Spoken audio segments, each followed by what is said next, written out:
धरलं का?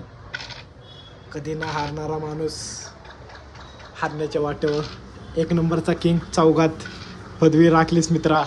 राजी 2 नंबर. हे आपले अमोशाच्या द्रवाला ग्रह लागलेला माणूस कधीच हारत नाही. चालू आहे खेळ, चालू आहे अजून पण. सांगता येत नाही. आपला तर काय 1 नंबर आहे भाऊ, सगळ्यात अगोदर. काय होईल अजून सांगता येत नाही. मी म्हणलो 1 नंबरला व्हिडिओ काढ, पण माझ व्हिडिओ निघू शकतो. थांबा जरा. अरे काही येडा बेडा झाला कसे नाही, एकच पाहिजे तुला. बघू आता काय होतंय शेवटच्या क्षणापर्यंत. कारण त्याचं लिपलिक शेट पण पॉवरफुल माणूस आहे. साधा सुद्धा माणूस नाही म्हणता येत. एक नाहीच पडला म्हणून. आणि शेटर थोडं वर कर. लय ऐतिहासिक डाव चालू आहे, लय ऐतिहासिक डाव चालू आहे बाबा. शेटर थोडं वर कर. पण काय शेटर वर कर? कारण माणूस सरळ गेला पाहिजे चालत पळत पळत. कारण वागता येणार माणसाला. चौघात पण हाणलंय मला.